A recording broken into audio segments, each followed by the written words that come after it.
Guys welcome to my channel. हे पहा इडलीचे batter आहे। आज मी नाश्ता बनवला होता इडली।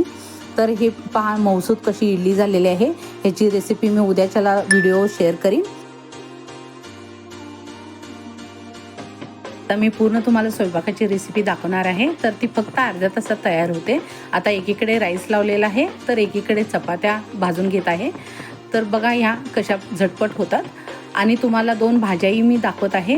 त्या पण फक्त 15 मिनिटात तयार होतात। तुम्हाला कामासाठी जाण्यासाठी भरपूर वेळ मिळतो। आता ही बघा भाजी पातरची भाजी आहे। ती आता मी स्वच्छ धुवून घेतलेली आहे 2 पाण्यामध्ये। आता त्याच्यासाठी साहित्य लसूण चेचून घेत आहे आणि त्यासाठी मिरच्या पण कट करून घेतलेल्या आहेत। तसंच भाजी पण कट करून घ्यायची आहे। आता कढईमध्ये तेल 1 चमचा तेल टाकून त्यामध्ये मिरच्या घालून घ्यायच्या आहेत आणि लसूणही टाकून घ्यायचं आहे आणि जे आपण आता ही कट केलेली भाजी आहे ती टाकून वरती मीठ आणि शेंगदाण्याचं कूट घालून घ्यायचे आहे। तर ती 2 मिनिटातच तयार होते। सबस्क्राईब करा माझ्या व्हिडिओजला अशा रेसिपी पाहण्यासाठी। तर गाईज माझ्या व्हिडिओजला लाईक शेअर कमेंट करा। ही पहा पातरची भाजी जी आरोग्यासाठी फारच उपयोगी आहे। आणि कढईमध्ये मी 1 चमचा तेल टाकून त्यामध्ये मिरच्या लसूण टाकलेला आहे। तो लालसर भाजून घ्या आणि त्यामध्ये ती भाजी चिरलेली आहे ती टाकून घ्या।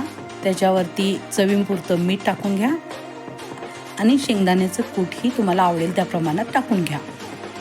2 मिनिटं ती भाजी वाफवायला ठेवा झाकण ठेवून आणि झाल्यानंतर 2 मिनिटातच ती भाजी रेडी।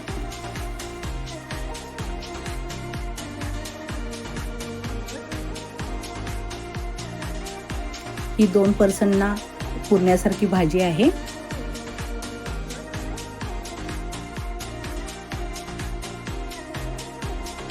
आता ही पातरची भाजी 2 पर्सनसाठी झालेली आहे। तर आता वळूया आपण दुसऱ्या रेसिपीकडे जे करीत आहे वांग्याचं भरीत। त्यासाठी आपल्याला साहित्य घ्यायचे आहे लसूण कोथिंबीर जिरे शेंगदाण्याचे कूट तिखट मीठ। तर हे पहा शेंगदाण्याचे कूट घेतलेले आहे त्यामध्ये तिखट मीठ आणि जे आपण सारण तयार केले आहे ते टाकले आहे। त्याच्यामध्ये 1 चमचा तेल टाकून घ्या आणि ते मिक्स करून घ्या आणि त्याबरोबरच वांगीही चिरून ठेवा पाण्यामध्ये।